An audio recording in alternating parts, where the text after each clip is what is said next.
Welcome to the world of Reddit. Whoa.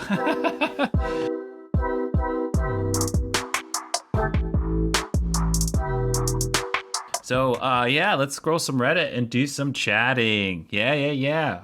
Okay, let's see. Politics. Cheney refuses to apologize to voting to impeach Trump during closed-door GOP. I might not agree with the GOP or Liz Cheney as a person, knowing that she kind of disowned her sister in order to jump into politics. But I do appreciate someone standing up for what they believe and not feeling pressured to change. I think that is a good thing. You know, you're going to get a lot of pushback from that, and that's understandable. You know, I do feel like she is standing her ground for what she believes to be wrong, or what her dad told her to believe what was wrong.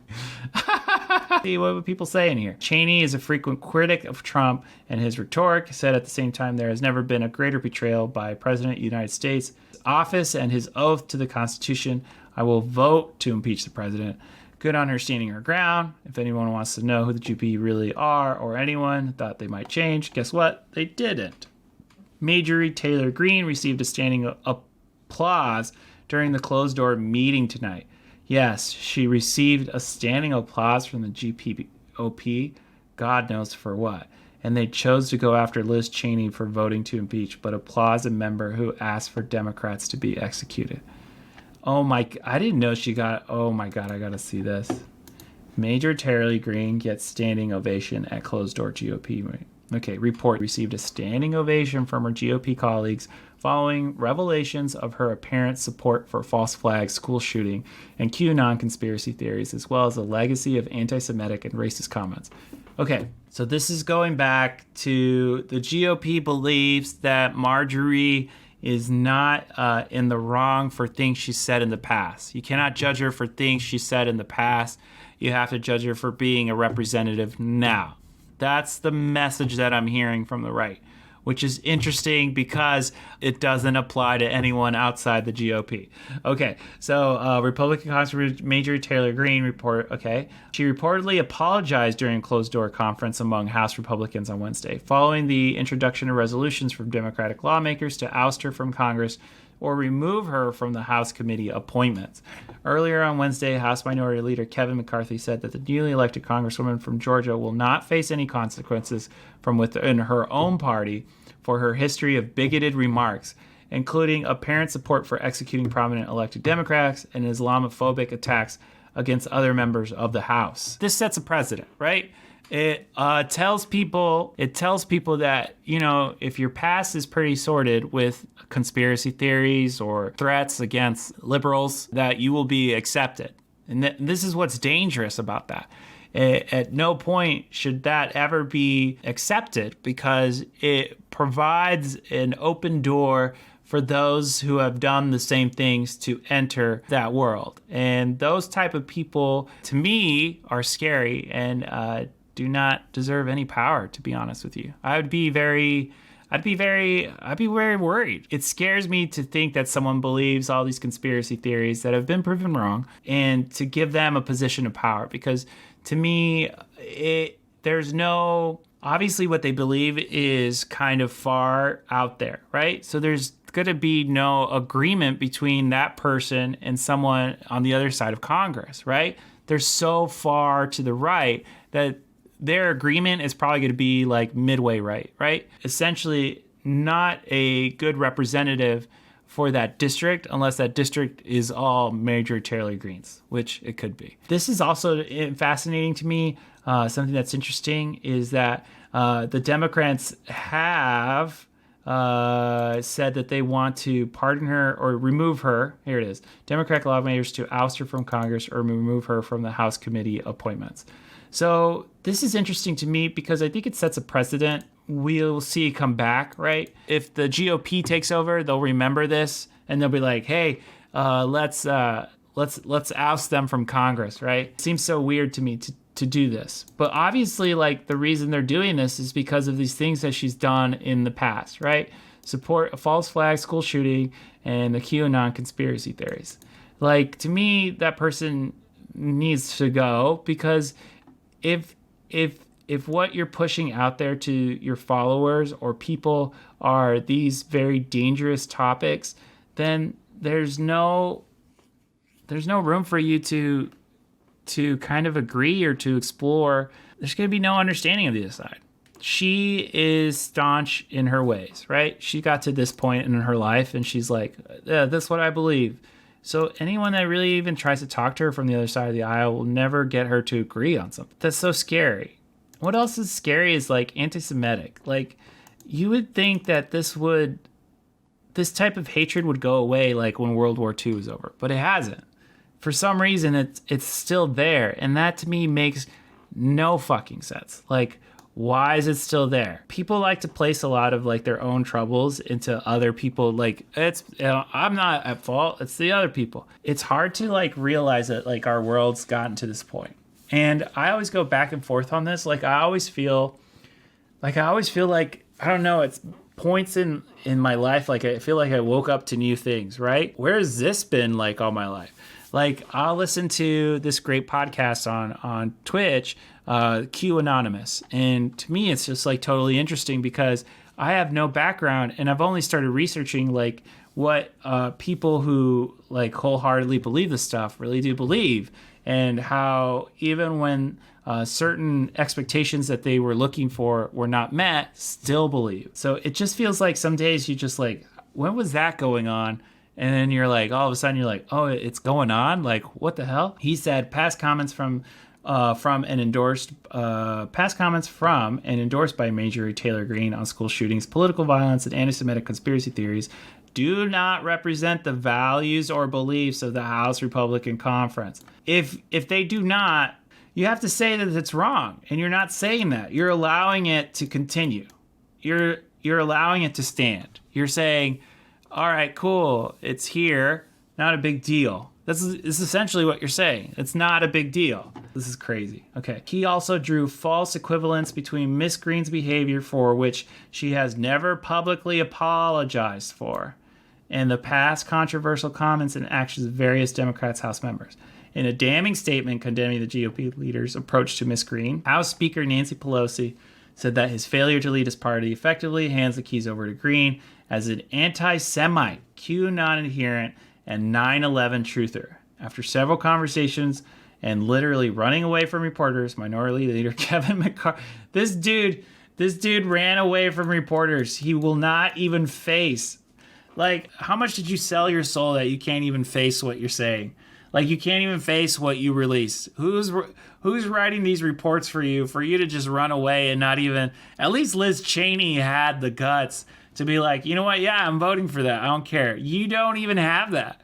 You basically are just like, I'm running away. I don't want to do this. I'm a baby. They made clear that he is refusing to take action against conspiracy theorists, and the statement from her office replacing the R next to his designation with a Q in reference to what? Okay. Oh my God. You're just taunting. Why should you be an elected official if you're just taunting? Like, why? What's the point of taunting? All you're doing is gaining points with people who follow you. That's all you're doing. You don't give a fuck about America or the people in it. You're mostly just like, you're just trolling. Okay, the full House will vote on Thursday on a resolution to strip Miss Greene of her seats on both House Education and Labor Committee and the House Budget Committee, putting Republicans on record whether they support Miss Greene's within the party. House Republicans convened on Wednesday night to determine whether to keep Liz Cheney as House GOP conference chair following her vote to impeach former President Donald Trump for inciting a riot in the U.S. Capitol on 6th of January. She was among 10 House Republicans who voted with Democrats to impeach him. Man, it seems like there's a lot of division within the GOP right now, because it seems like they're going to see if they're going to keep Liz Cheney, who feels like on the outside. That's the thing. Like, what's really weird with what's happening is it felt like what happened 4 years ago with Democrats. When the Democrats lost, it felt like there was a separation between moderate liberals and progressive liberals. Progressive liberals like, how could you let this happen? It's your fault. And then moderate liberals were like, well, it's really your fault. You pulled the vote. You should have towed the line. Like that was the butting heads. So it feels like a repeat of history in a sense, because what happened in the Democrats like 4 years ago is happening for Republicans this 4 years, which is there seems to be like this division inside of their group where it's these like conspiracy theorists versus these, I don't want to say upstanding GOP, but people who feel like the GOP is turning away from the past, right? It's basically like a fight of like young people versus old people, right? There's this new version of the GOP that stepped in, and then there's like the old, like, hey, we're used to be cool. And so Liz seems to be from that old school cool, while this Marjorie is from like the new school. Oh man, that is crazy. FFS on Reddit, if you ever see that, it means for fuck's sakes. There's a bit there about Jake Tapper confirming through source that it was at least half the House GOP. So that kind of set off a Klan accident alarm in my head louder, and the coup attempt on the 6th did, and one is already burning. It's hard to articulate why, but it's a stomach-dropping moment for sure. I would love to be in that room to find out, like, why are we clapping? What did she say that we're clapping? Did she say, like, I'm leaving? And people are like, yay, you know? What did she say that got people to... If you are a comic, right? I'm a stand-up comic. And you do a really bad show, nobody claps, okay? It takes a little bit to get people to clap. You have to do a good show. You have to do well. You have to come prepared. And you have to sound like what people expect you to sound, which is funny. What did she say that got her to clap? Because then she's just trolling within. They're just trolling within the GOP, right? There's that division that we were talking about earlier where they're just trolling each other. It just feels like the new people are trolling the old people. That's why half of them clap, because half of them actually, I bet you half of them are actually like Marjorie, where they believe some of the stuff that she said, right? And so that's why like they stand by her side, you know? Man, that's so nuts. This is all crazy. Okay, when Kavanaugh was credibly accused of sexual assault, Republicans said boys will be boys. When Trump is caught red-handed illegally withholding security funds to extort an ally, Republicans say he's just negotiating. When Trump incited a murderous mob to sack the Capitol, Republicans said it's partisan to hold him accountable. 4 years ago, when I first stumbled on the Donald, my mind did an absolute double take. Are these people for real? Is this satire? I just could not comprehend what was going on. Today, the Donald is like 75 million Americans. They all voted for 4 more years of utter chaos, global embarrassment, and death by COVID in the hundreds of thousands, and brutally cruel policies like kidnapping children and total travel bans by ethnicity regardless of immigration status. I don't care if you're conservative, but if you support the current GOP, you are an enemy of society, you are an enemy of human rights, and an enemy of democracy. I care if you're conservative. This guy says, I care if you're conservative because it typically means you support being horrible to your neighbors and you act like the world revolves around the disputable opinions about your neighbors. Yet you'd never want them treating you the way other of their disreputable beliefs, generally speaking. I find this to be interesting because it feels like if I went into the conservative sub, like, I don't care if you're liberal because it typically means you support being horrible to your neighbors. Like that's what they believe. It's so mind altering to me because it just feels like both sides are saying the same thing. It feels that way. Like when I go into these others in these other opinions, I get so surprised to see that people are saying the same thing about the other side. It's so crazy. Let's go ahead and end the night with a little bit of awe. Again, this is all animals all the time. Let's find awe, r/awe. Okay, subreddit for cute pictures, and here we go. Aw, a rescue dog. They call him Chonks on the internet. Working out with his toy. Cute. Way to go. Oh, he got a good star because he's a good boy. Oh, that's cute too. Okay, let's see. Yeah, so we're just going to put that right back here. Oh, look at that. Oh, animals are great. Animals are such good. Oh, they're so loving. Oh, celebrating Jasper's 15th and a half birthday. He gets a piece of ham. That lucky son of a gun. I love animals. So thank you so much for joining me on this journey. I hope that you have a great day, and we'll see you around on the internet. Sound good? All right, guys. Peace. Have a good one.